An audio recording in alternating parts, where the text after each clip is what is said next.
جلسوں پہ تشریف رکھیے. بہت مہربانی. بہت شکریہ.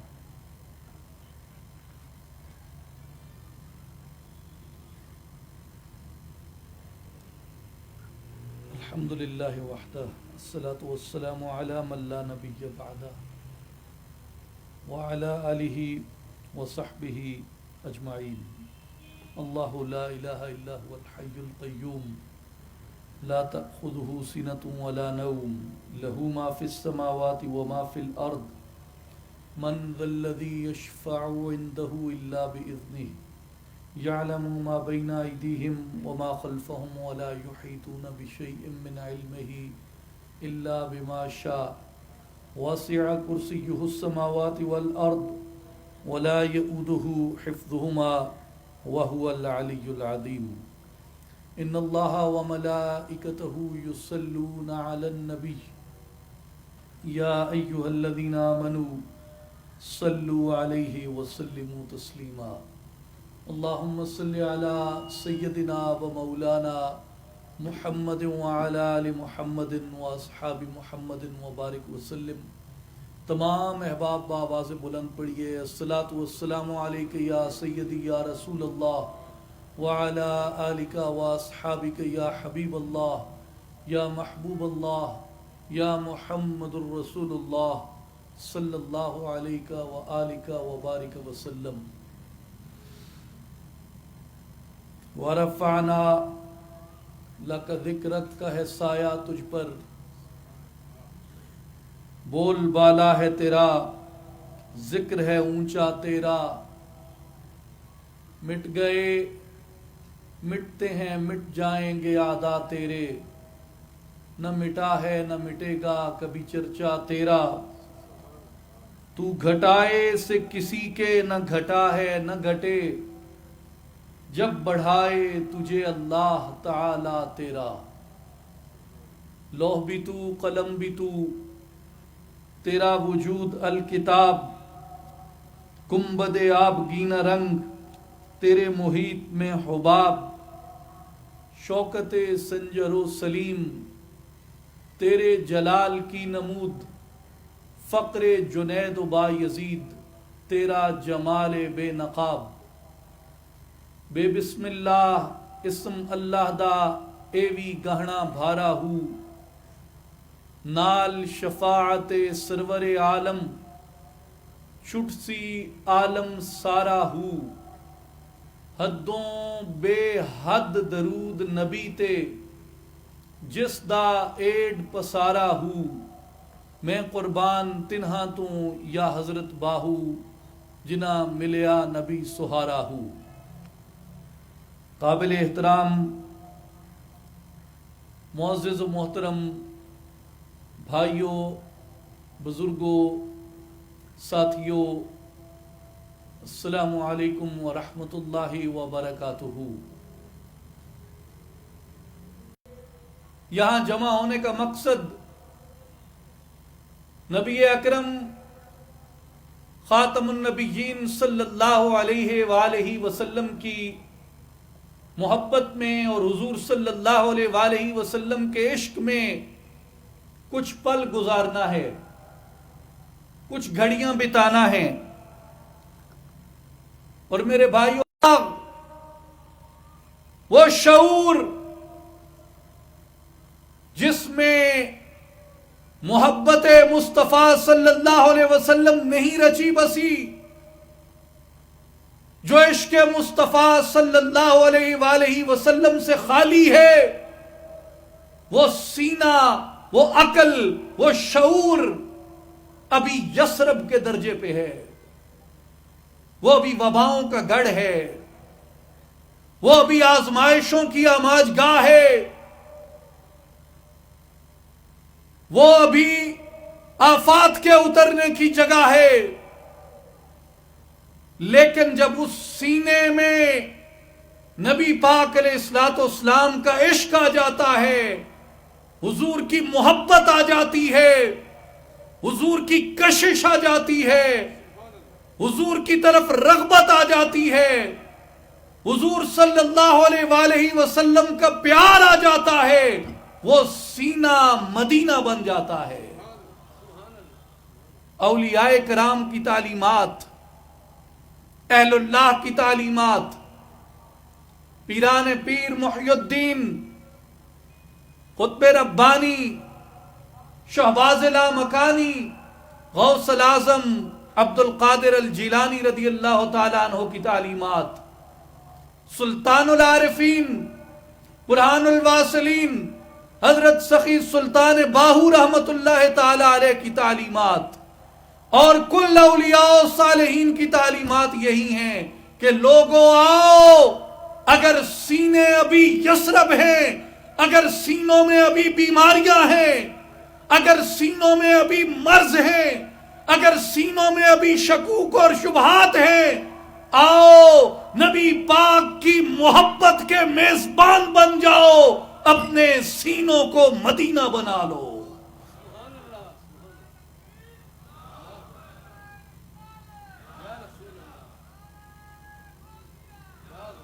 میرے بھائیوں اور بزرگوں، قرآن مجید کا خلاصہ بھی یہی ہے، قرآن مجید کا خلاصہ بھی یہی ہے، قرآن مجید کی دعوت بھی یہی ہے کہ اللہ کے بندے بن جاؤ اور محمد مصطفیٰ احمد مجتبی صلی اللہ علیہ وآلہ وسلم کی ذات گرامی کے محب بن جاؤ، حضور کے فرما بردار بن جاؤ، حضور کے اطاعت گزار بن جاؤ، حضور کے ایسے عاشق بن جاؤ جن کے علم سے، جن کے عمل سے، جن کے کردار سے، جن کی سیرت سے اپنے محبوب کی خوشبو کے جھونکے آتے ہوں۔ قرآن مجید میں اللہ تبارک و تعالیٰ نے کئی مقامات پہ ہمیں اس چیز کی رغبت دلائی، کئی مقامات پہ ہمیں اپنے محبوب مصطفیٰ صلی اللہ علیہ وآلہ وسلم کی ذات گرامی کے ساتھ اس عشق اور اس محبت کے اندر وابستہ اور پیوستہ ہونے کا درس دیا۔ ایک مقام پہ قرآن مجید میں فرمایا لِتُؤْمِنُوا بِاللَّهِ وَرَسُولِهِ وَتُعَزِّرُوهُ وَتُوَقِّرُوهُ۔ اے لوگو، تم اللہ اور اس کے رسول صلی اللہ علیہ وآلہ وسلم پر ایمان لے کے آؤ،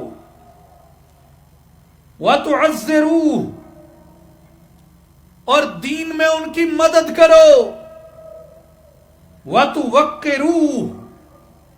اور ان کی بے حد توقیر کرو، ان کی بے حد تکریم کرو، ان کی بے حد تعظیم کرو۔ میرے بھائیوں، غور کیجئے، اللہ تبارک و تعالیٰ قرآن مجید میں ایک امر کرتا ہے، ایک حکم کرتا ہے، حکم ایک ہے، لیکن آپ اسے پورا کیسے کریں؟ فرض کیا قرآن مجید میں حکم آتا ہے اقیموا الصلاۃ، نماز قائم کرو، تو نماز قائم کرو، کیسے کریں؟ کہا جی قبلہ رو ہونا چاہیے نماز کے لیے، اچھا بس؟ جی اس کے لیے آپ کا کپڑے اور وجود بھی پاک ہونا چاہیے، اچھا جی بس؟ اس کے لیے مقام کا بھی پاک ہونا چاہیے جدھر آپ کھڑے ہیں۔ اقیم الصلاۃ ایک حکم ہے، لیکن اس ایک حکم کی بجا آوری کے لیے آپ کو اس ایک حکم کی بجا آوری کے تمام آداب سیکھنے پڑتے ہیں۔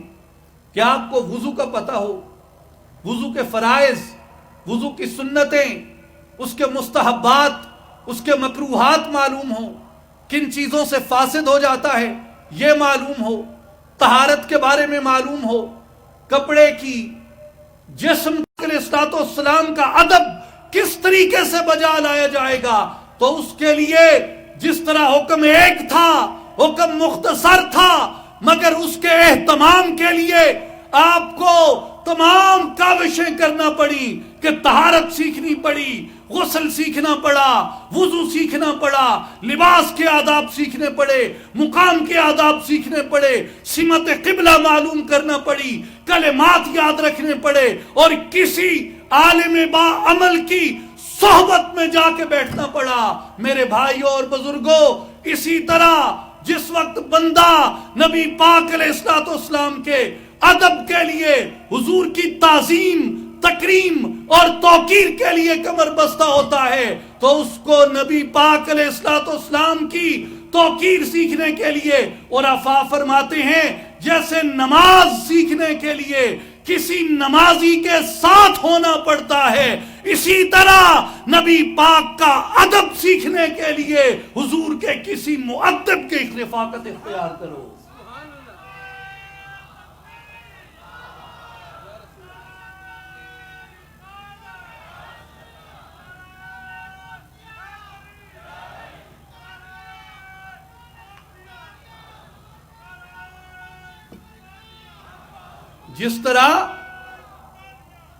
جس طرح نماز سیکھنے کے لیے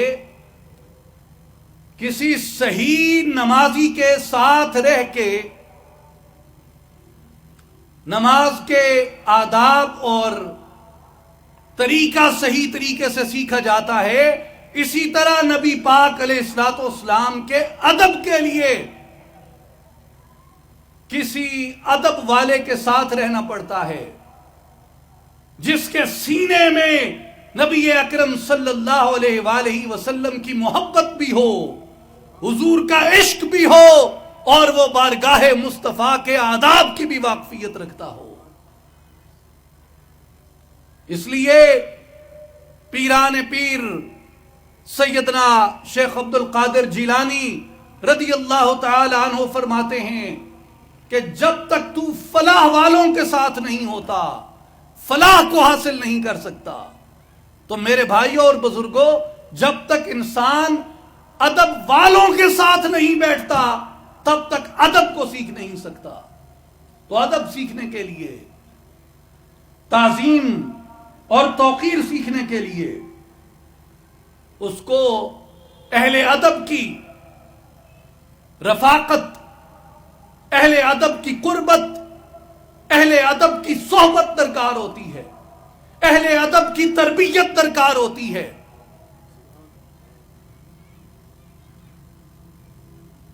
اور یاد رکھیے میرے دوستوں اور بھائیوں، نبی پاک صلی اللہ علیہ وآلہ وسلم کا ادب اور نبی پاک صلی اللہ علیہ وآلہ وسلم کے ساتھ تعظیم اختیار کرنا، یہ غایت ایمان ہے۔ عارف باللہ حضرت امام نجم الدین کبریٰ رحمت اللہ علیہ فرماتے ہیں، جو بہت عظیم عرفاء اور اولیاء میں سے تھے، اور سینکڑوں متکلمین، محدثین، فقہاء آپ کے صحبت نشین رہتے، آپ سے ظاہراً باطناً علوم کے سرچشمے پھوٹتے۔ امام نجم الدین کبریٰ رحمت اللہ تعالی علیہ فرماتے ہیں کہ اس آیت مبارکہ میں جہاں اللہ تبارک و تعالی نے فرمایا وَتُعَزِّرُوهُ، اس کا مطلب یہ ہے کہ وَتَعِينُوهُ بِالصِّدْقِ الطَّلَبِ فِي الْمُتَابَعَةِ، اور آپ صلی اللہ علیہ وآلہ وسلم کی مدد کرو، یعنی آپ صلی اللہ علیہ وآلہ وسلم کی اتباع اختیار کرو صدق کے طلب کے ساتھ، لِتَبْلُغُوا مَقَامَ الْمَحْبُوبِيَّةِ، تاکہ تم حضور کی اتباع کے ذریعے مقام محبوبیت کو پا جاؤ۔ کہ قرآن مجید میں اللہ جل شانہ کا حکم مبارک ہے، قُلْ إِن كُنتُمْ تُحِبُّونَ اللَّهَ فَاتَّبِعُونِي يُحْبِبْكُمُ اللَّهُ، اگر تم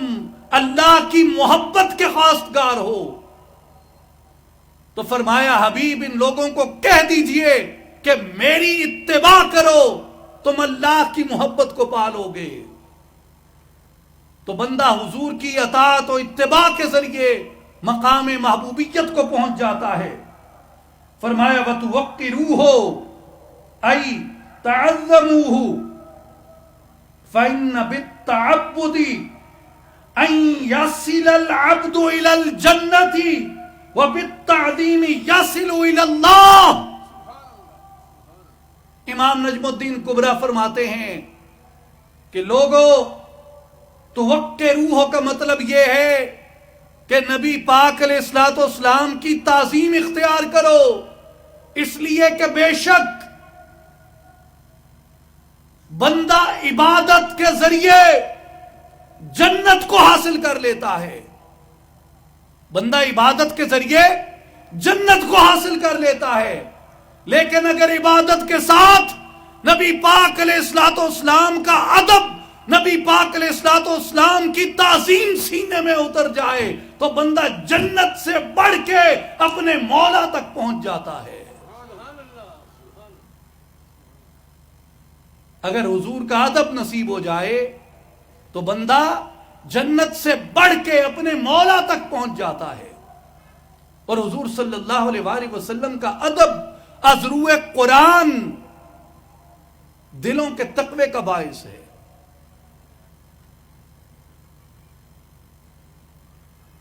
ان الذين يغضون اصواتهم عند رسول الله اولئك الذين امتحن الله قلوبهم للتقوى. جن لوگوں نے نبی پاک علیہ الصلوۃ والسلام کے نزدیک اپنی آوازوں کو پست کر لیا، حضور کے ادب میں، حضور کی تعظیم میں اپنی آوازیں دھیمی کر کے حضور سے بولتے تھے، اپنی آوازوں کو حضور کی بارگاہ اقدس میں پست کر کے بولتے تھے. فرمایا کہ ان کے دلوں کو اللہ تبارک و تعالی نے تقوی کے لیے خالص کر دیا ہے. میرے بھائیوں اور بزرگوں، نبی پاک شہ الاولاق صلی اللہ علیہ وآلہ وسلم کی تعظیم اور ادب بندے کو اس کی منزل مقصود تک رسائی عطا کرتا ہے. اور یہ کس نے سکھایا؟ یہ ادب. ابھی جس قول سے ہم نے استفادہ کیا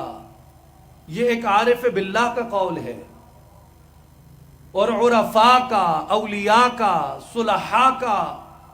صالحین کا امتیاز ہی یہ ہے کہ وہ سینے میں سب سے پہلے حضور صلی اللہ علیہ وآلہ وسلم کی محبت اور حضور صلی اللہ علیہ وآلہ وسلم کے ادب کو داخل کرتے ہیں. اس لیے کہ ان کے نزدیک ادب پہلا قرینہ ہے محبت کے قرینوں میں. حضرت سلطان العارفین سلطان باہو رحمت اللہ علیہ فرماتے ہیں، تسبیح پھری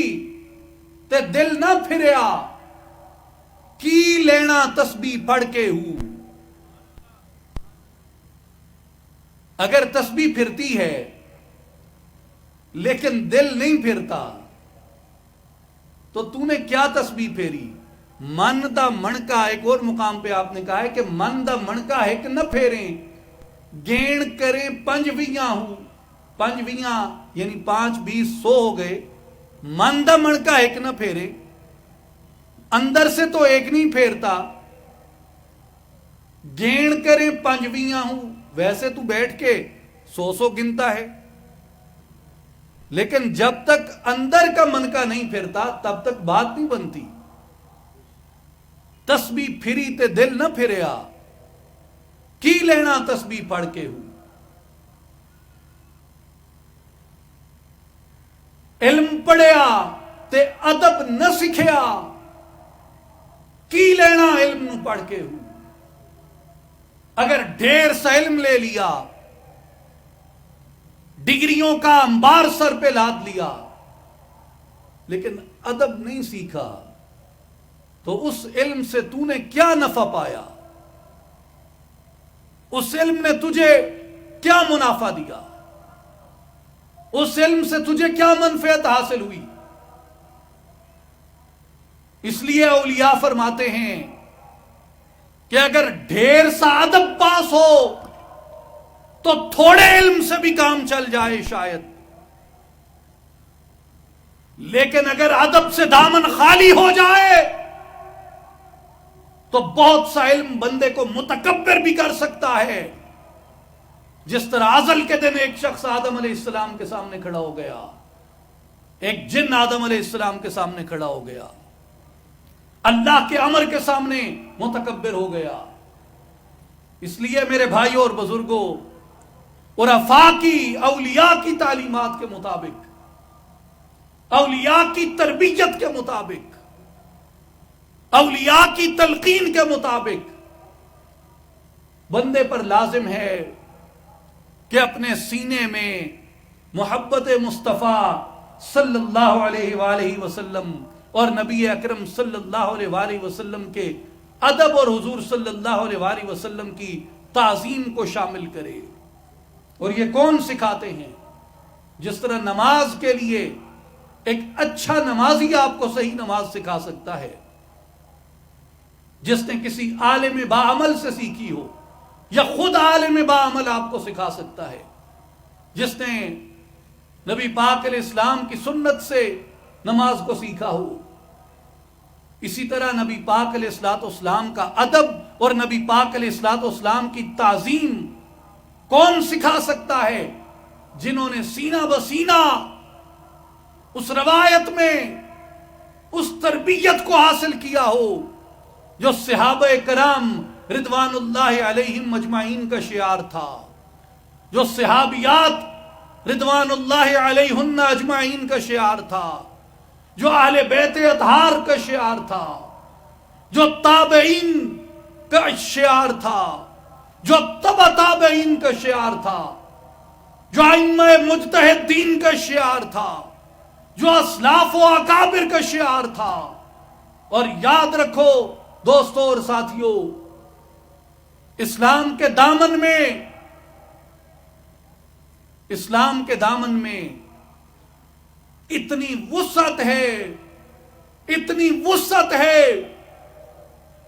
کہ آپ کی 1400 برس کی تاریخ یہ بتاتی ہے کہ کسی بھی خطے پہ جا کے لا الہ الا اللہ محمد الرسول اللہ کی دعوت دو، نبی پاک علیہ السلام کی تعلیم دو. یہ تعلیم روح کی تعلیم ہے، یہ تعلیم فطرت کی تعلیم ہے. روح کسی کی اجنبی نہیں ہوتی، فطرت سے اجنبیت نہیں ہوتی. اس لیے اس تعلیم مبارک کے لیے کوئی خطہ اجنبی نہ رہا. افریقہ میں، یورپ میں، ایشیا میں، دنیا کے طول و عرض کے اندر جہاں جہاں لا الہ الا اللہ محمد الرسول اللہ کی دعوت گئی، لوگوں کے سینے اس دعوت کے لیے پہلے سے ہی کشادہ تھے، پہلے سے ہی کھلے تھے. کوئی خطہ ایسا نہیں جس میں دعوت دین رسول اللہ صلی اللہ علیہ وآلہ وسلم مقبول نہ ہوئی ہو. ہر خطے کے لوگوں نے حضور صلی اللہ علیہ وآلہ وسلم کی دعوت کو، حضور صلی اللہ علیہ وآلہ وسلم کے دین کو قبول کیا. لیکن دین فتنوں سے تب تک محفوظ رہا، فتنوں سے تب تک مامون رہا، انتشار سے تب تک مامون رہا، اس انحطاط سے جس سے آج ہم گزر رہے ہیں اس سے تب تک مامون رہا جب تک سینوں میں محبت مصطفیٰ صلی اللہ علیہ وآلہ وسلم کے چراغ جلتے رہے، اور جب تک مومنین اور مسلمانوں کے سینے نبی اکرم صلی اللہ علیہ وآلہ وسلم کی ذات گرامی کی طرف، حضور کی تعلیمات کی طرف اس انداز میں کشادہ رہے کہ جسم حضور کی شریعت کی پیروی میں تھے، عقلیں حضور صلی اللہ علیہ وآلہ وسلم کے عقیدہ کی پیروی میں تھیں، اور جو دل تھے وہ نبی پاک کے ادب اور نبی پاک کی تعظیم کے اندر جھکے ہوئے تھے.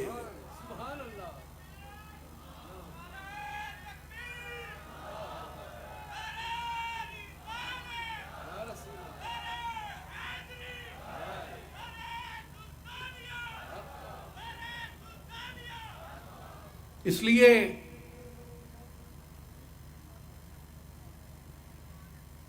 امام اجل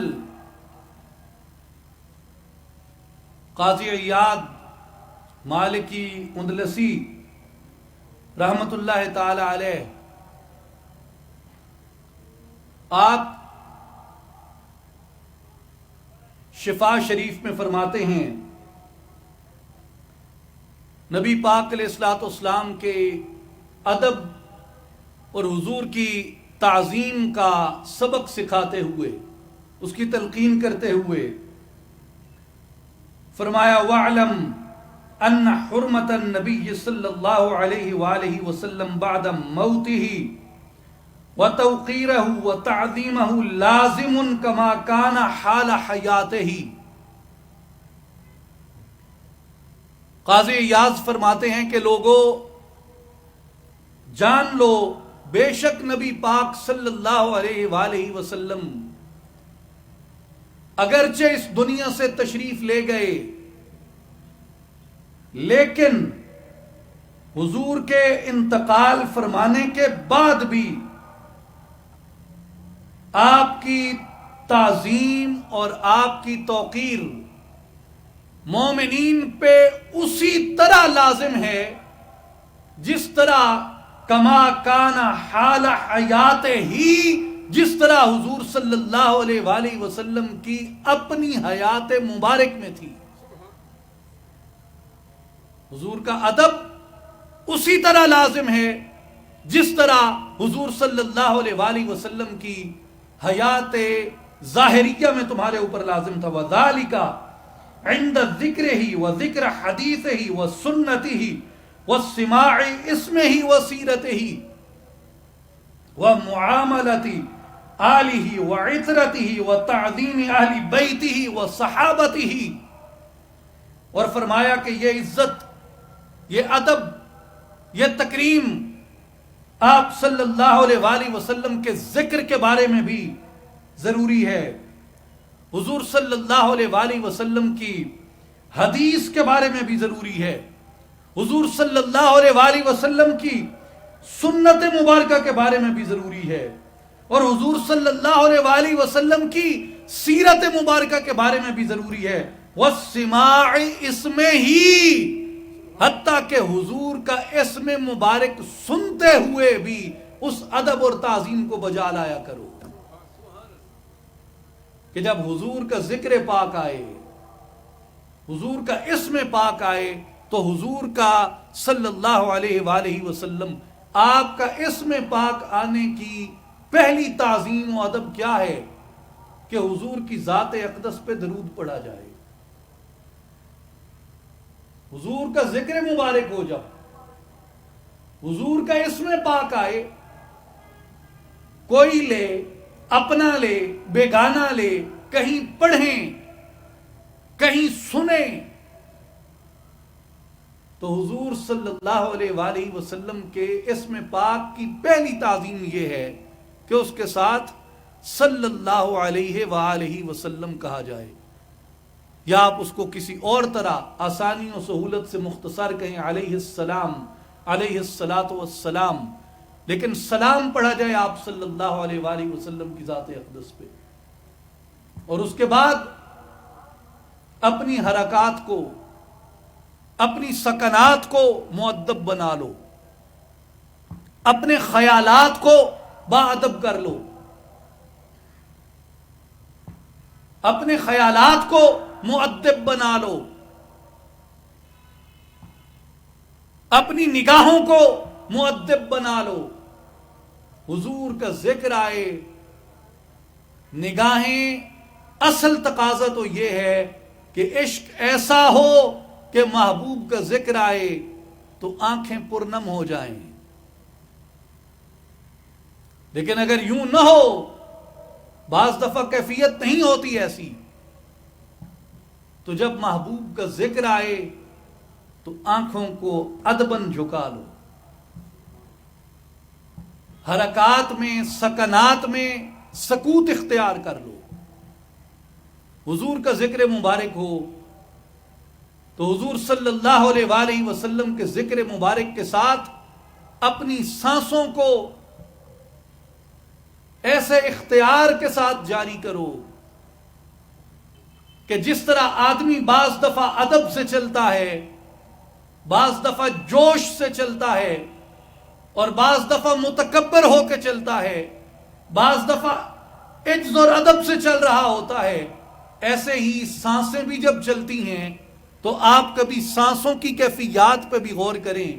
بعض دفعہ سانسیں بے باک چل رہی ہوتی ہیں، بعض دفعہ سانسیں پرجوش چل رہی ہوتی ہیں، لیکن جب حضور کا ذکر پاک آ جائے تو اپنی سانسوں میں بھی عجز پیدا کر لو۔ یہ ادب مصطفیٰ صلی اللہ علیہ وآلہ وسلم کا، حضور صلی اللہ علیہ وآلہ وسلم کے عشق کے آداب میں سے ہے۔ اور اسی طرح فرمایا حضور کی آل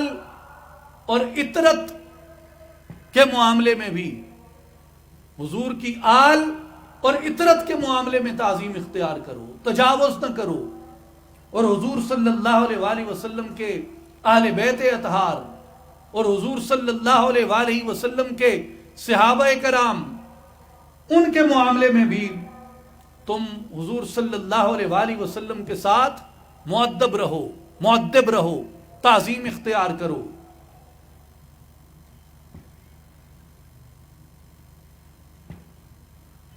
قاضی ایاز مالکی رحمت اللہ علیہ مزید فرماتے ہیں وَمِنْ عِظَامِهِ وَإِكْبَارِهِ إِعْظَامُ جَمِيعِ أَسْبَابِهِ وَإِكْرَامُ مَشَاهِدِهِ وَأَمْكِنَتِهِ مِنْ مَكَّةَ وَالْمَدِينَةِ وَمَعَاهِدِهِ وَمَا لَمَسَهُ صلی اللہ علیہ وسلم أَوْ عُرِفَ بِهِ۔ آپ فرماتے ہیں کہ رسول اللہ صلی اللہ علیہ وآلہ وسلم کی تعظیم اور حضور کے اکرام میں سے ہے کہ آپ صلی اللہ علیہ وآلہ وسلم کے تمام متعلقات کو بڑا سمجھا جائے، یعنی ہر وہ چیز جسے نبی پاک صلی اللہ علیہ وسلم سے نسبت ہو جائے، جو نبی پاک صلی اللہ علیہ وآلہ وسلم سے، جو نبی پاک صلی اللہ علیہ وآلہ وسلم سے جو چیز منسوب ہو جائے، اس چیز کی بھی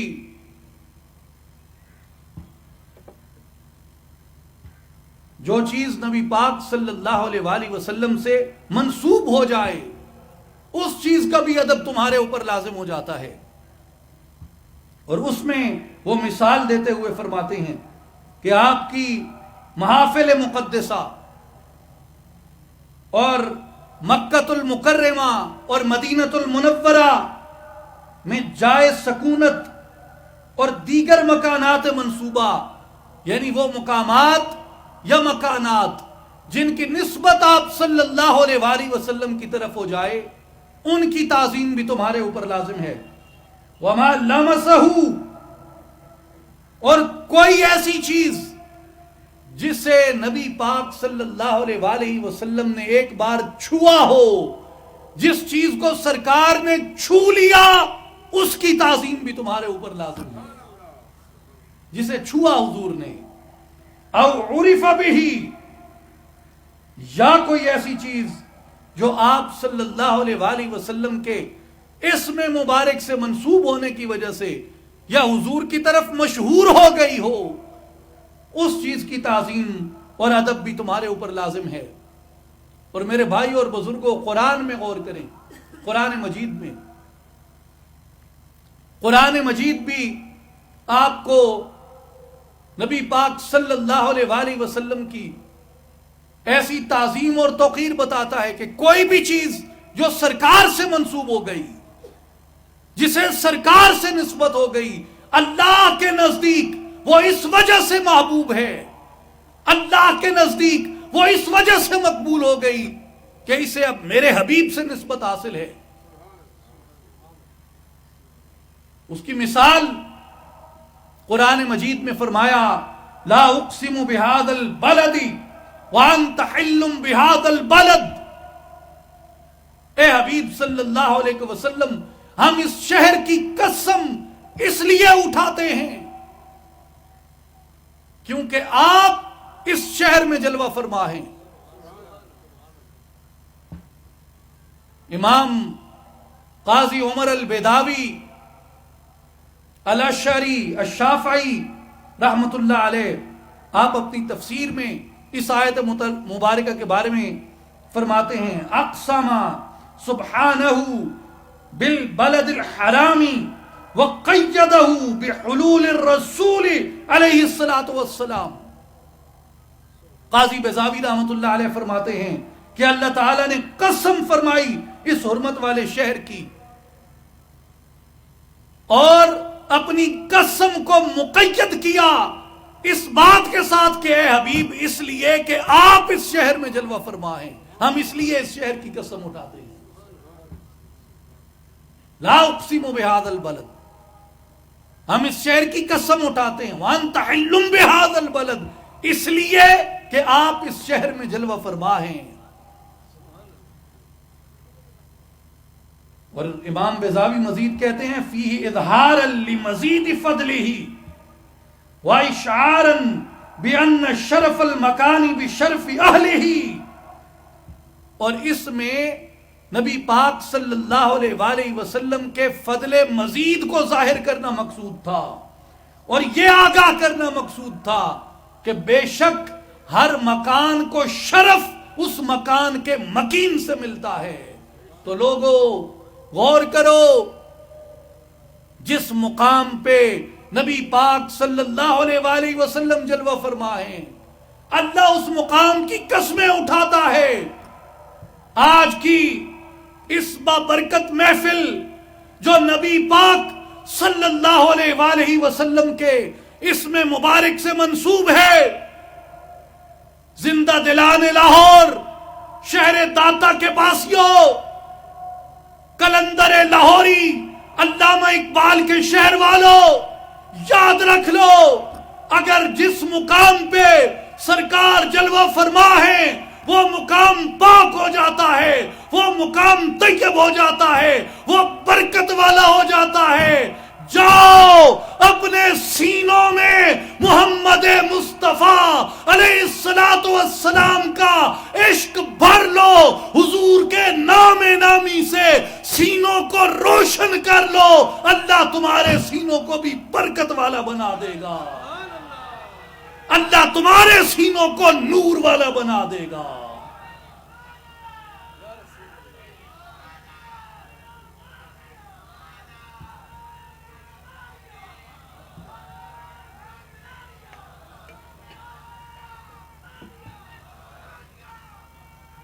اس لیے کہ بِأَنَّ شرف المکان بشرف اہلہ، مکان کا شرف اس کے مکین سے ہوتا ہے. دل میں نفس کی اجارہ داری ہو جائے تو شکوک و شبہات اٹھتے ہیں، تاریکیاں پیدا ہوتی ہیں، ظلمتیں پیدا ہوتی ہیں، اندھیرے پیدا ہوتے ہیں، دل نابینا ہو جاتا ہے میرے بھائیوں اور بزرگوں. لیکن اگر دل میں عشق مصطفیٰ آ جائے،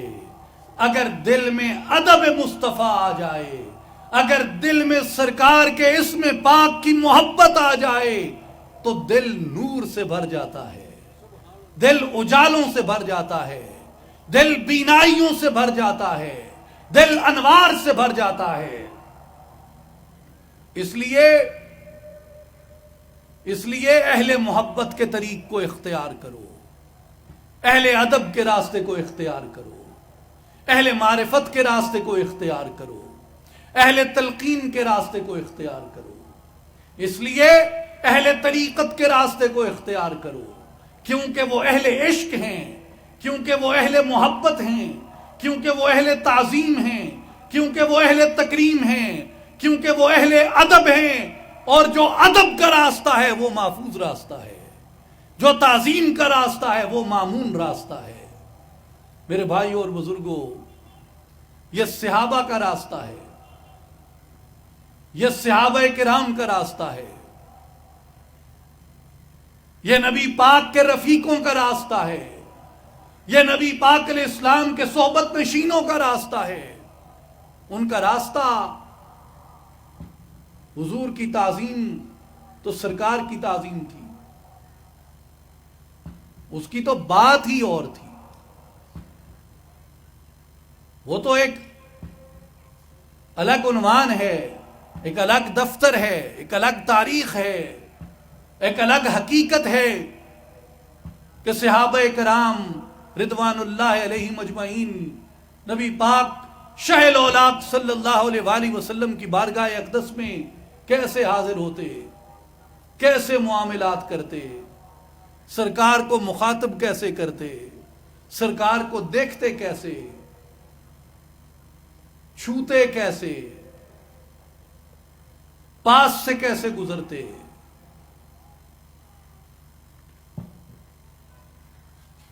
پاس سے کیسے گزرتے، وہ تو ایک الگ بات ہے. صحابہ کرام رضوان اللہ علیہم مجمعین کا یہ عالم تھا کہ جب سرکار دو عالم صلی اللہ علیہ وآلہ وسلم وصال فرما گئے، ظاہری پردہ فرما گئے، تو ہر وہ چیز جو حضور سے منسوب تھی، ہر وہ چیز جو حضور سے منسوب تھی، حضور کی محبت میں صحابہ کرام رضوان اللہ علیہ مجمعین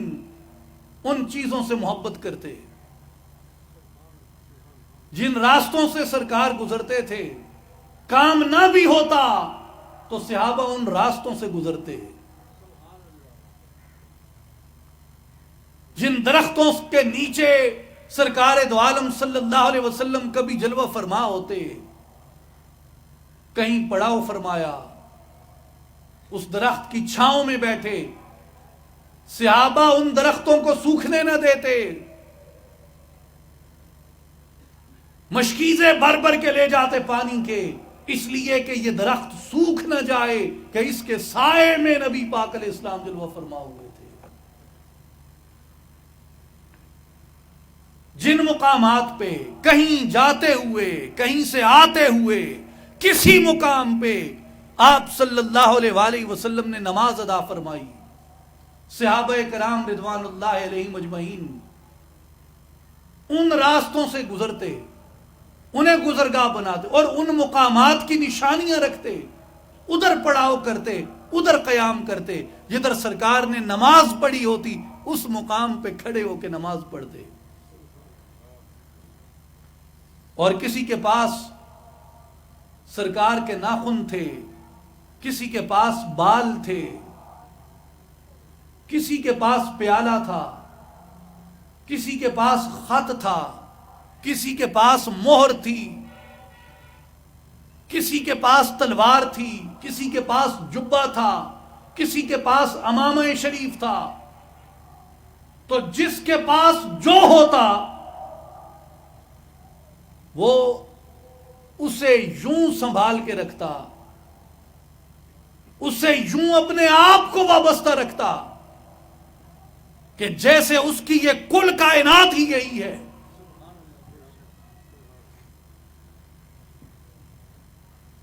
حالانکہ سرکار علیہ السلام تو وصال فرما چکے تھے، لیکن اس کے باوجود ان گزرگاہوں سے، ان مقامات سے، ان برتنوں سے، اب ویسے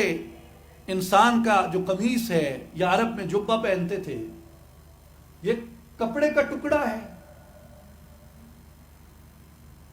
اور اس ایک جگہ جہاں کپڑا بنتا ہے اس جیسے ہزاروں کپڑے بنتے ہیں، ہزاروں لوگ لیتے ہیں. لیکن جسے اس جسم میں نور سے نسبت مل گئی، وہ مٹی تھی تو مٹی نور ہو گئی، کپڑا تھا تو کپڑا نور ہو گیا، اس میں تاثیر اس نور کی پیدا ہو گئی. میرے بھائیوں، میں دو باپ بیٹوں کا ذکر صرف کرتا ہوں اختصار کے پیش نظر. دو باپ بیٹوں کا ذکر کرتا ہوں. ایک امیر المومنین سیدنا عمر ابن خطاب رضی اللہ تعالیٰ عنہ کے بیٹے ہیں اور دوسرے سیدنا عمر ابن خطاب رضی اللہ تعالیٰ عنہ کے پوتے ہیں. امیر المومنین سیدنا عمر ابن خطاب رضی اللہ تعالیٰ عنہ کے بیٹے اور پوتے جو آپس میں باپ بیٹا ہیں.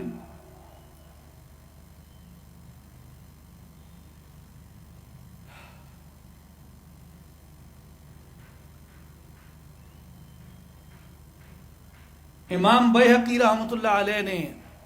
روایت فرمایا کہ حضرت نافع رضی اللہ تعالی عنہ بیان کرتے ہیں حضرت عبداللہ ابن عمر رضی اللہ عنہما کے بارے میں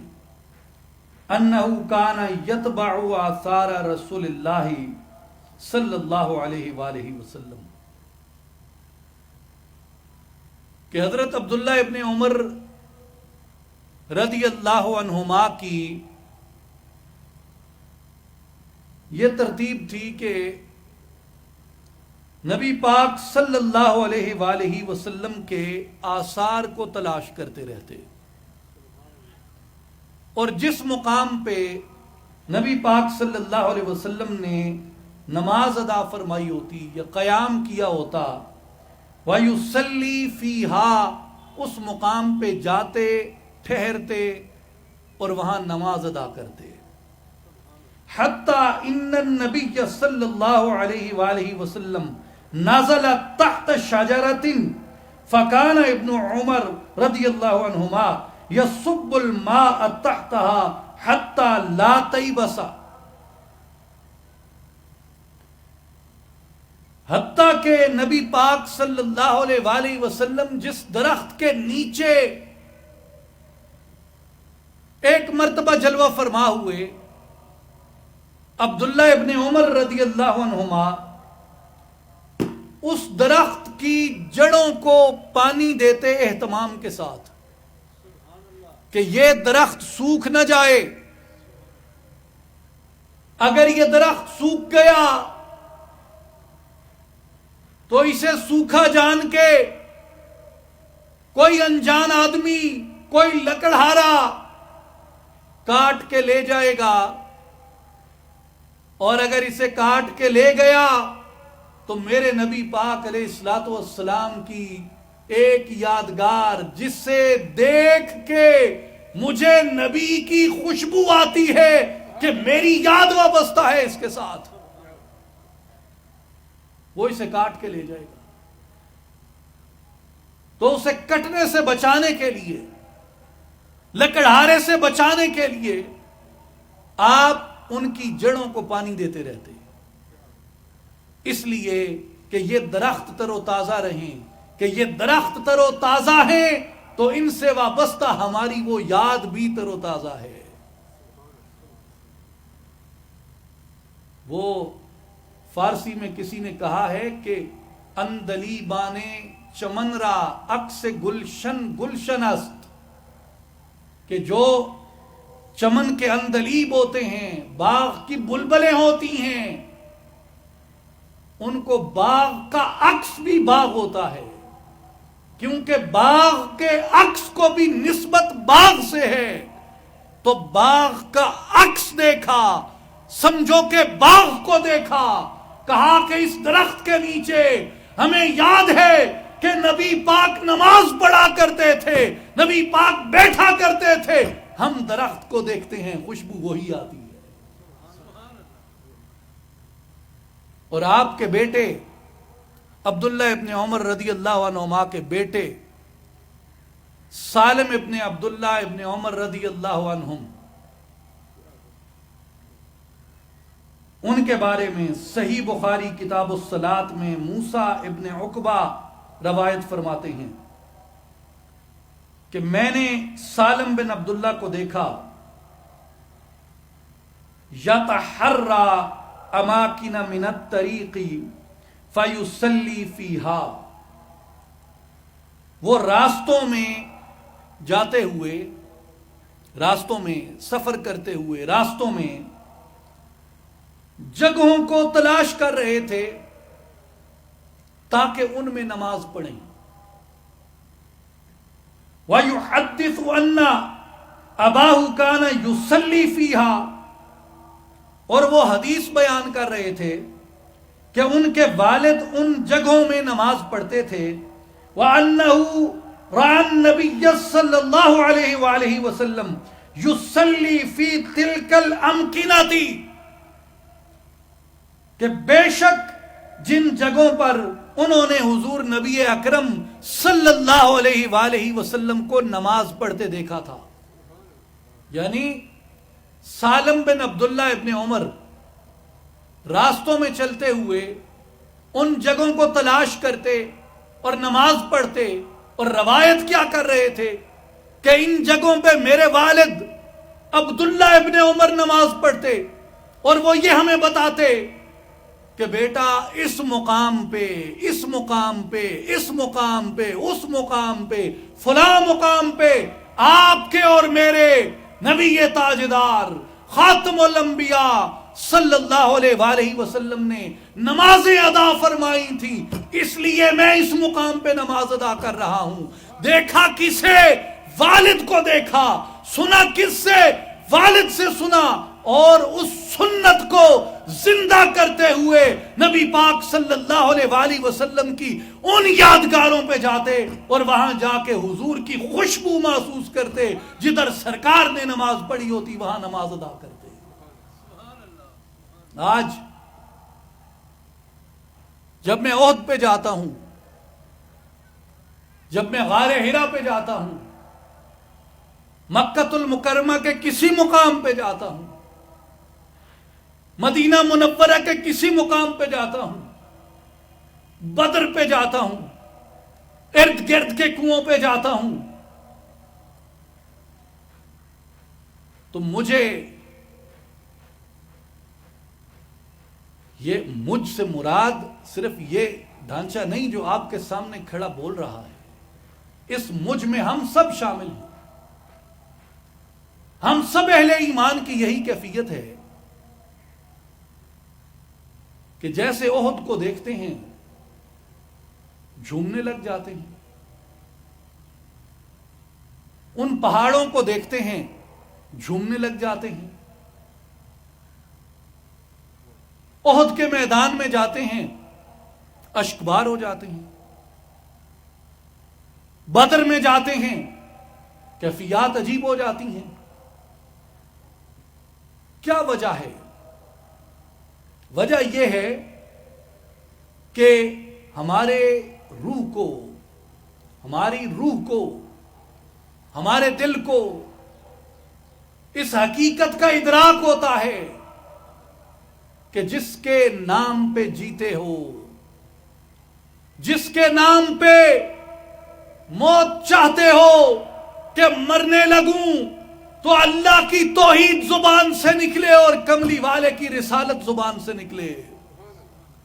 مرنے لگوں تو لبوں پہ لا الہ الا اللہ محمد الرسول اللہ آ جائے، جس کے نام پہ موت مانگتا ہوں. ان مقامات کو نسبت اس سے ہے.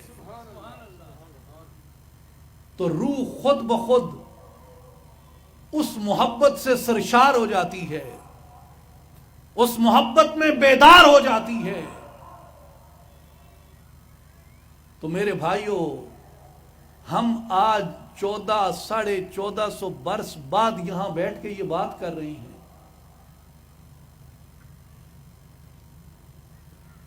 میں سنا رہا ہوں،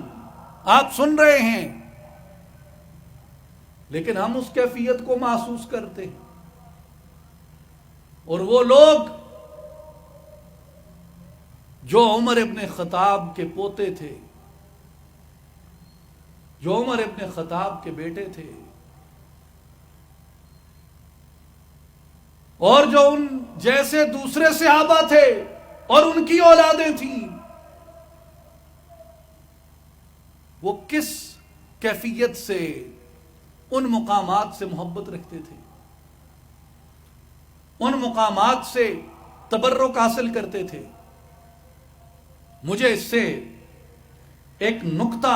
ذہن میں آیا.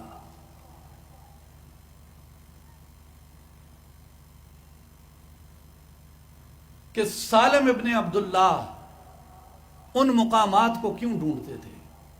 سادہ بات ہے، ابھی روایت میں نے عرض کی، عبداللہ ابن عمر کے بیٹے ان مقامات کو کیوں ڈھونڈتے تھے؟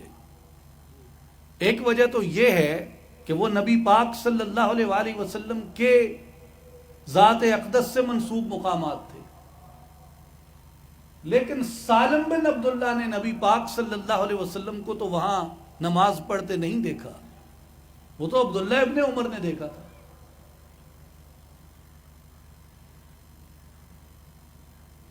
سالم ابن عبداللہ اس لیے کرتے تھے کہ ان کے والد بیٹے کی انگلی پکڑ کے وہاں چلتے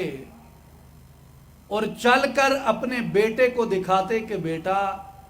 یہاں یہاں نبی پاک نماز پڑھتے تھے، اور یہ صرف بتا نہ دیتے، وہاں کھڑے ہو کے نماز ادا کر کے اس محبت میں آنسو بہا کے اس محبت میں عمل کر کے دکھاتے کہ بیٹا جو مقام نبی پاک صلی اللہ علیہ وسلم سے منسوب ہوتا ہے اس سے میرا اور دنیا کے ہر کلمہ گو کا، ہر لا الہ الا اللہ محمد الرسول اللہ پڑھنے والے کا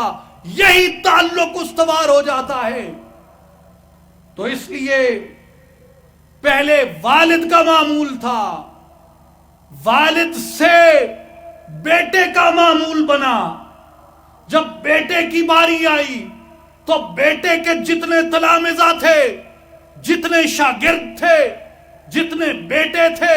جتنے بھانجے تھے، جتنے بھتیجے تھے، ارد گرد کے رشتہ دار تھے، دوست احباب تھے، عزیز و اقارب تھے، ان کو لے جا جا کے وہاں یہ دکھاتے، وہاں یہ بتاتے کہ یہ وہ مقامات ہیں، ان کا ادب کرو، ان سے فیض حاصل کرو، ان سے برکت حاصل کرو۔ تو اس سے معلوم ہوا کہ وہ تربیت جو انگلی پکڑ کے خود اپنی اولاد کی جاتی ہے، وہ تربیت ہوتی ہے جس کا اثر سینے سے مرتے دم تک نہیں نکلتا۔ میرے بھائی اور بزرگوں، اپنی اولاد کو محبت مصطفیٰ سکھانے میں، اپنی اولاد کو نبی پاک کا ادب سکھانے میں، نبی پاک کی تعظیم سکھانے میں عبداللہ ابن عمر کے پیروکار بن جاؤ۔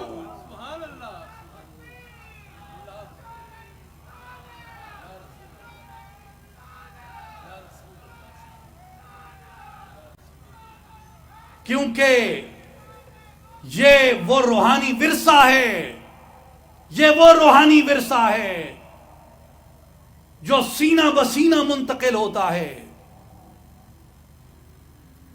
جو والد سے بیٹے کو اس سے آگے اس سے آگے اس سے آگے جاتا ہے۔ تو یہ بات یاد رکھیں ہمیشہ کہ اگر آپ خود اپنی اولاد کی تربیت کرنے والے نہیں، وہ جیسے کسی نے کہا کہ جائے کہ برادر با برادر نہ کنرد رحم، بیگانہ برائے تو برادر شدنی نیست۔ جہاں بھائی بھائی پہ رحم نہیں کرتا، بیگانہ بیگانے پہ کیا رحم کرے گا؟ میرے بھائی اور بزرگوں، آپ نے بچوں کو سکول داخل کروا دیا، لیکن کیا جس کے سکول میں آپ نے بھیجا ہے اس کا مطمع نظر یہی ہے کہ آپ کے بچے ایک اچھے تربیت یافتہ، مہذب، مؤدب مسلمان بن کے نکلیں؟ یا اس سکول آنر کو اپنی فیس سے غرض ہے، جسے اپنی فیس سے غرض ہے، اسے آپ کی اولاد کی تربیت سے کیا غرض ہوگی؟ اس کے مقاصد میں یہ شامل نہیں ہے کہ وہ یہ فکر کرے کہ کس کے بچے کے سینے میں عشق مصطفیٰ اترا، کس کے بچے کے سینے میں محبت مصطفیٰ اتری؟ کس کے بچے کے سینے میں نور ادب مصطفی صلی اللہ علیہ وآلہ وسلم اترا؟ میرے بھائیوں اور دوستو، عرض کرنے کا مقصد یہ ہے کہ یہ وہ تعلیم ہے جو والدین انگلی پکڑ کے دیتے ہیں، یا اس ادب کو سکھانے کے لیے انہیں اہل ادب کی تربیت میں رکھتے ہیں، اہل ادب کی صحبت میں رکھتے ہیں، اہل ادب کے فیضان میں رکھتے ہیں، جہاں سے سینے محبت مصطفیٰ صلی اللہ علیہ وآلہ وسلم کے لیے کشادہ ہوتے ہیں، محبت مصطفیٰ صلی اللہ علیہ وآلہ وسلم کے لیے کھلتے ہیں۔ حضور صلی اللہ علیہ وآلہ وسلم کی ان مبارک آثار سے، نبی پاک صلی اللہ علیہ وآلہ وسلم کی ذات اقدس سے وابستہ ہر ایک چیز کے ساتھ اپنی محبت کو، اپنی الفت کو اپنے اندر کو پیدا کرتے ہیں۔ اور میرے بھائیوں اور بزرگوں، میرے دوستوں اور ساتھیوں، یاد رکھیں کہ یہ برسبیل تذکرہ ہی صرف بات نہیں، اسے ایک اصول کے طور پہ اپنے دامن سے باندھ لیں کہ ہر وہ چیز جسے نبی پاک صلی اللہ علیہ وآلہ وسلم سے نسبت حاصل ہے، اس کی برکت مسلمہ ہے، اور اس سے بڑھ کے کیا چیز بابرکت ہو سکتی ہے جسے نبی پاک صلی اللہ علیہ وآلہ وسلم نے اپنے مبارک ہاتھوں سے چھوا ہو۔ اب غور کیجئے، کئی احادیث مبارکہ ہیں کہ حضور صلی اللہ علیہ وآلہ وسلم نے فرمایا کہ بعض درخت ایسے ہیں کہ ان کی برکت مسلمان کی برکت جیسی ہے۔ اس سے مراد کھجور کا درخت بھی لیا گیا۔ اسی طرح آپ صلی اللہ علیہ وآلہ وسلم نے فرمایا کہ بکریوں کے باڑے میں نماز پڑھنے کے بارے میں پوچھا گیا تو آپ صلی اللہ علیہ وآلہ وسلم نے فرمایا کہ پڑھا کرو، کیونکہ بکریوں کے باڑے میں نماز پڑھنا بھی برکت ہے۔ اسی طرح آپ صلی اللہ علیہ وآلہ وسلم نے فرمایا، انس بن مالک روایت کرتے ہیں کہ گھوڑوں کی پیشانیوں میں برکت رکھی گئی ہے، کھانے سے پہلے ہاتھ دھونے میں برکت ہے۔ سرکار نے فرمایا سحری کیا کرو کیونکہ سحری میں برکت ہے۔ حجامہ میں برکت فرمائی، دودھ میں برکت فرمائی، کھیتی باڑی میں برکت فرمائی، تجارت میں آپ نے برکت کا فرمایا، صحیح تولنے میں آپ نے برکت فرمایا، کسی کو قرض دینا آپ نے فرمایا کہ یہ بھی برکت ہے، کھانے کے اندر بھی برکت ہے، کھانے کے باہر بھی برکت ہے، سرید کے اندر بھی برکت ہے۔ تو میرے بھائیو، دودھ میں برکت ہے، بکریوں کے باڑے میں برکت ہے، ہاتھ دھونے میں برکت ہے، گھوڑے کی پیشانی میں برکت ہے، یہ سب چیزیں، کئی پتھروں کے بارے میں ہے ان میں برکت ہے، اور یہ سب چیزیں یہ تو برکت والی ہو سکتی ہیں، اور یہ اگر بابرکت ہیں تو اس لیے کہ نبی پاک شاہ الاولاق صلی اللہ علیہ وآلہ وسلم نے اس چیز کی برکت کو بیان فرمایا، اور وہ چیز جسے نبی پاک چھو لیں، جس کی برکت کو قرآن نے بھی بیان فرمایا، اس سے بڑھ کے برکت کی کیا چیز ہو سکتی ہے؟ جسے نبی پاک کا لمس نصیب ہوا ہو، وہ حضور کی تلوار ہو، حضور کے بال ہوں، حضور کا پیالہ ہو، حضور کا مبارک جبہ شریف ہو، حضور کا مبارک امامہ شریف ہو، حضور کے نالین مبارک ہوں، ہر اس چیز کے اندر برکت شامل ہو گئی، ہر اس چیز کے اندر نور شامل ہو گیا، ہر اس چیز کے اندر تنویر شامل ہو گئی، ہر اس چیز کے اندر ہمارے لیے ادب اور تعظیم کو لازم کر دیا گیا، جس چیز کو بھی بدن مصطفیٰ سے نسبت نصیب ہو گئی، جس بھی چیز کو وجود مصطفیٰ صلی اللہ علیہ وآلہ وسلم کے ساتھ برکت نصیب ہو گئی۔ میرے بھائیوں اور بزرگوں، دوستوں اور ساتھیوں، یہ اس ادب کی بات ہے، یہ اس تعلق کی بات ہے، یہ اس نسبت کی بات ہے جو ہمیں کسی غیر مانوس ذریعے سے نہیں، کسی غیر مستند ذریعے سے نہیں،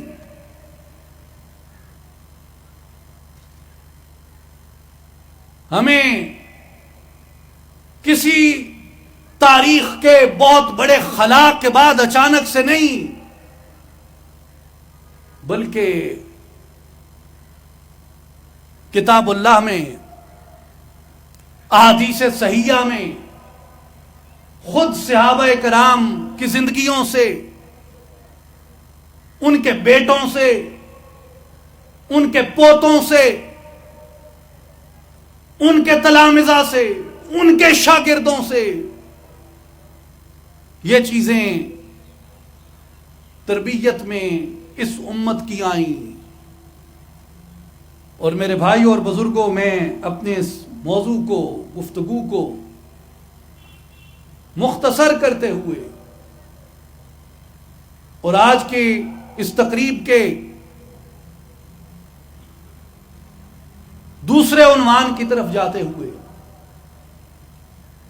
میں آپ سے یہ عرض کرنا چاہتا ہوں، صرف یہ عرض کرنا چاہتا ہوں، غور سے سنیں اور ذہن میں رکھیں کہ یہ وہ خطہ ہے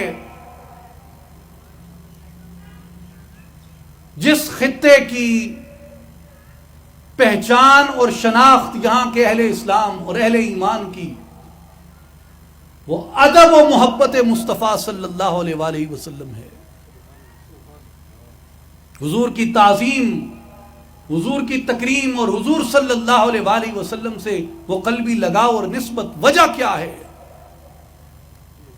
وجہ یہ ہے کہ یہاں جو ہم تک اسلام پہنچا، اس خطے میں جو اذانیں گونجیں، وہ ان لوگوں نے اذانیں دیں جو اہل نظر تھے، جو اولیاء تھے، جن کا علم فقط سطر اور ورق تک نہ تھا، جن کا علم فقط منطقی مباحث تک اور فلسفیانہ دلائل تک نہ تھا، بلکہ وہ اپنے علم کو خرد سے بھی جانتے تھے، کشف سے بھی جانتے تھے۔ یہ وہ لوگ تھے کہ جن کے سینوں کو روشنیاں نصیب تھیں، جو بیدار ہوتے تو لوگوں کو کتاب اللہ کا اور سنت رسول صلی اللہ علیہ وسلم کا درس دیتے، اور جب آنکھیں موندتے تو ان کی نظروں میں ہر وقت چہرہ مصطفیٰ رہتا۔ امام ابو العاص مرسی رحمت اللہ تعالی علیہ اور کئی دیگر اولیاء کاملین نے بھی، اور خود سلطان العارفین حضرت سلطان باہو رحمت اللہ علیہ نے بھی یہ فرمایا کہ اکمل اولیاء کاملین وہ ہیں، درجے میں سب سے بلند اولیاء اللہ وہ ہیں جو کسی بھی لمحے، کسی بھی حالت میں، کسی بھی طور نبی پاک صلی اللہ علیہ وآلہ وسلم کی باطنی مجلس مبارک سے غیر حاضر نہیں رہتے، اور جن کی نظروں سے ایک لمحے کے لیے بھی چہرہ مصطفیٰ اوجھل نہیں ہوتا۔ یہ وہ لوگ تھے جنہوں نے یہاں اسلام کی تبلیغ کی، اور چونکہ وہ اہل نظر تھے، اہل مشاہدہ تھے، صاحب زیارت تھے، حضور صلی اللہ علیہ وآلہ وسلم کے چہرہ اقدس کا دیدار کرنے والے تھے، اس لیے انہوں نے سکھایا کہ لوگوں، دین ادب میں ہے، دین تعظیم میں ہے، دین محبت میں ہے، اور یہاں جو لگن پیدا کی انہوں نے، لوگوں کے اندر جو شوق پیدا کیا، وہ یہی کیا کہ آج بھی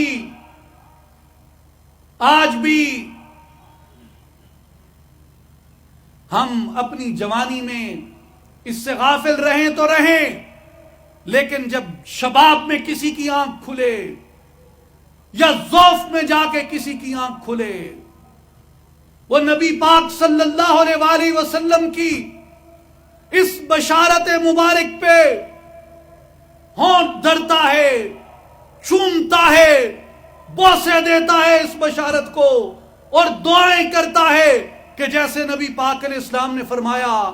میرے بعد میرے ایسے امتی بھی آئیں گے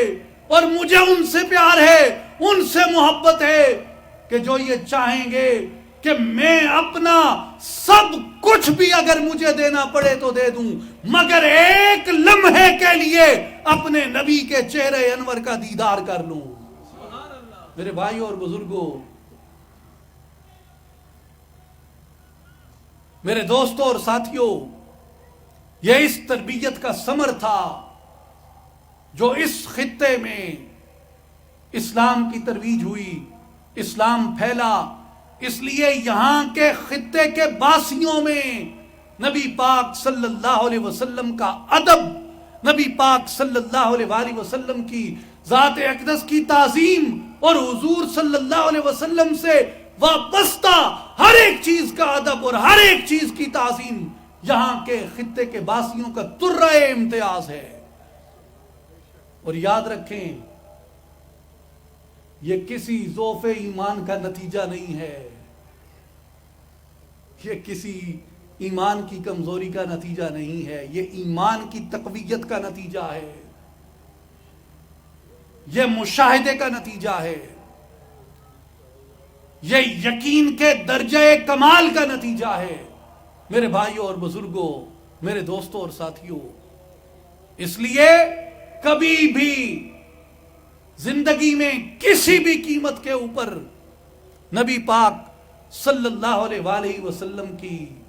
حرمت پہ، حضور کی عزت پہ، حضور کی ناموس پہ،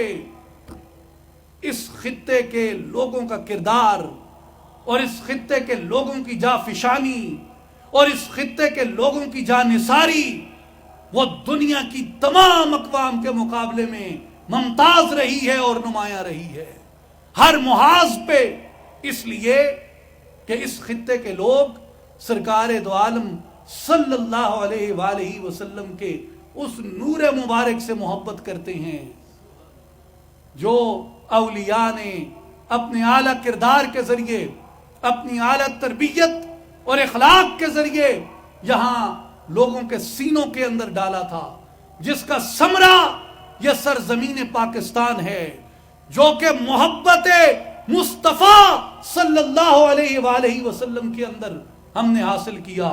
میرے بھائیوں اور بزرگوں، اس لیے ہمیں یہ بات ہمیشہ اپنے ذہنوں میں یاد رکھنی چاہیے اور ہمیں اس بات کو اچھی طرح اپنے دامن سے باندھ کے رکھنا چاہیے۔ تو میں گفتگو کے اختتام کی طرف بڑھتے ہوئے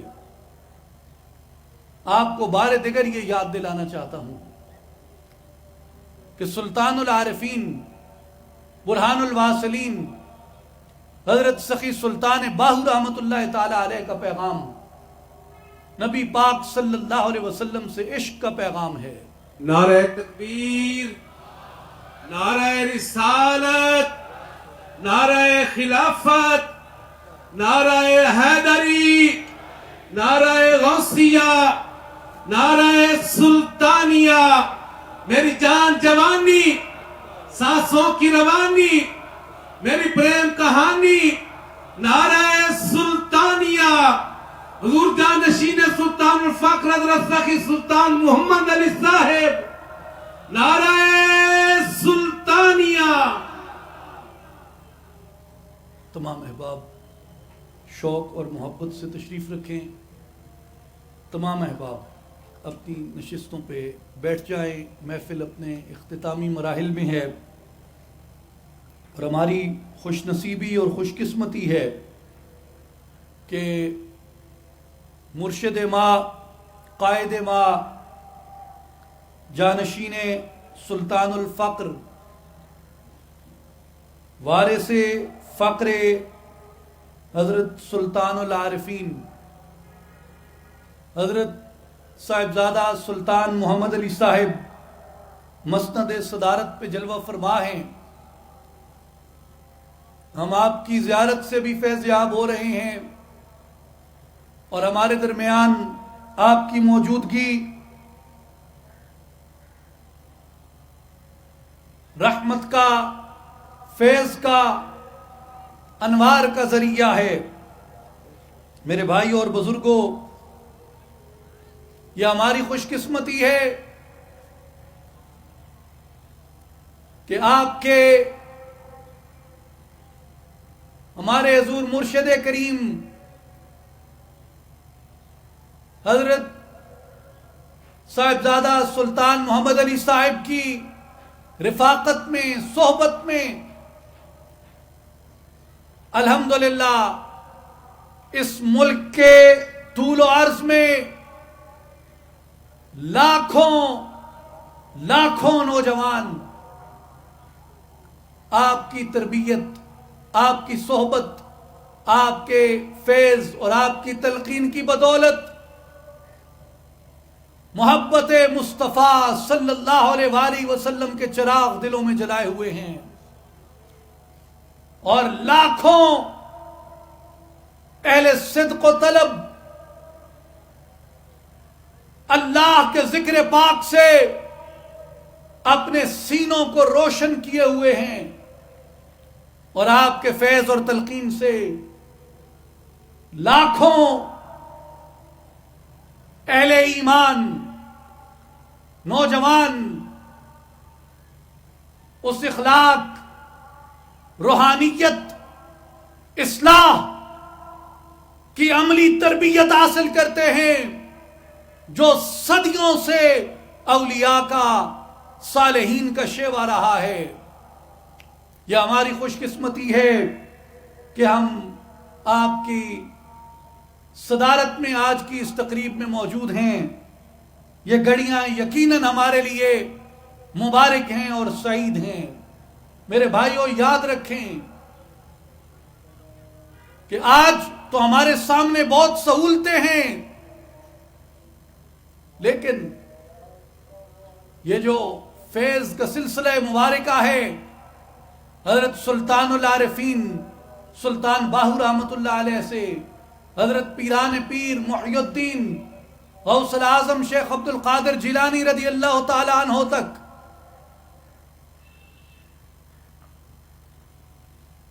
جب انجمنیں نہیں ہوتی تھیں،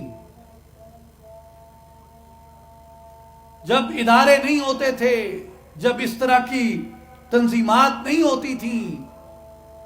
جب باضابطہ اس طرح کے نیٹ ورکس نہیں ہوتے تھے، جس وقت کمیونیکیشن کے ذرائع نہیں تھے، جہاز نہیں تھے، ٹرینیں نہیں تھیں، بسیں نہیں تھیں، کاریں نہیں تھیں، تو لوگ کس طریقے سے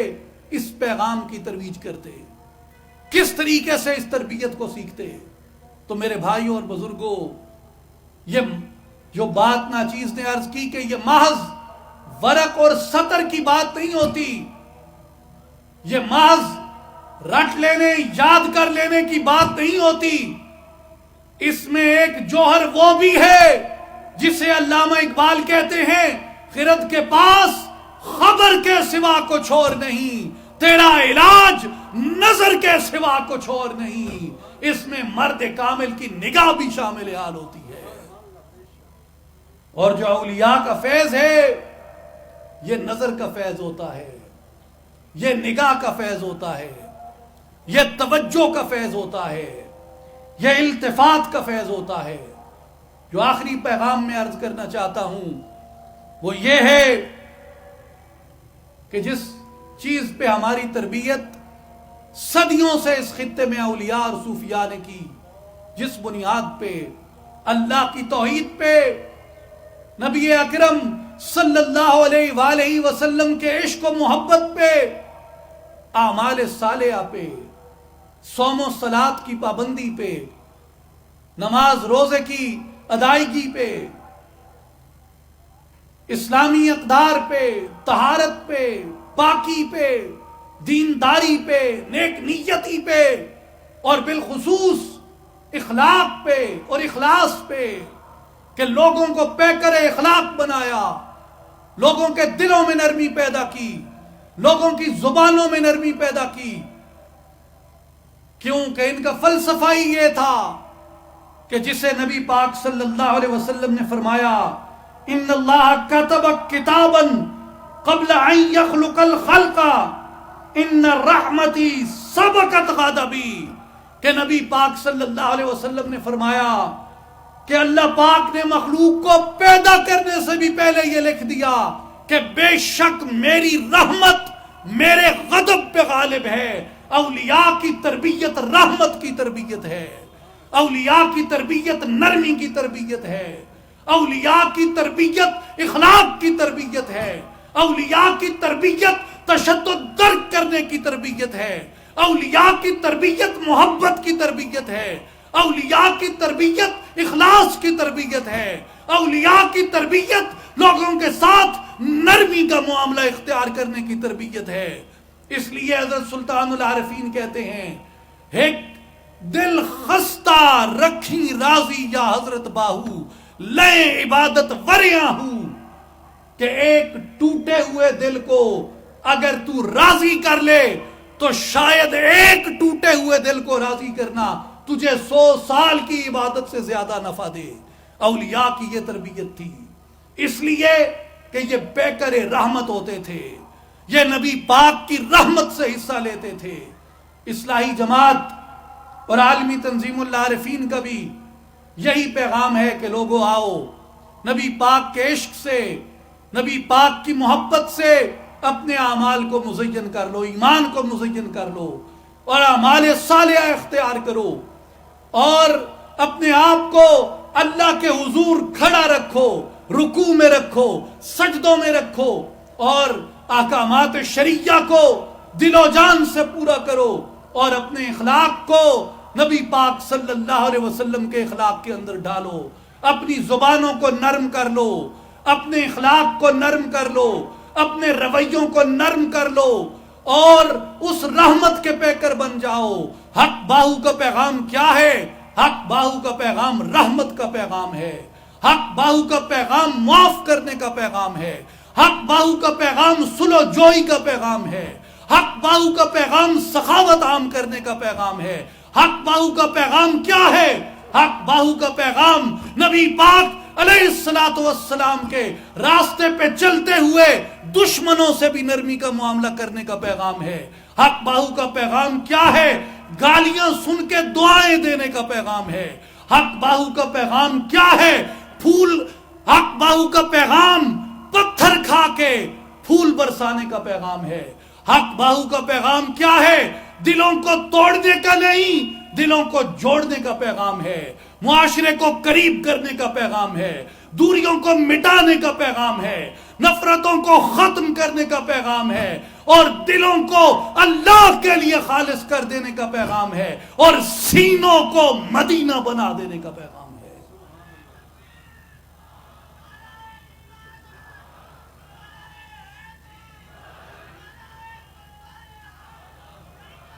میرے بھائی اور بزرگوں، ہمارے مرشد کریم سرپرست اعلیٰ اصلاحی جماعت و عالمی تنظیم العارفین، وارث فقر سلطان العارفین حضرت سلطان محمد علی صاحب اسی دعوت کے ساتھ یہاں تشریف لائے، آپ کے ساتھ آج کی اس محفل میں شریک ہوئے، اس پیغام کو لے کے، اس دعوت کو لے کے کہ آئیے اس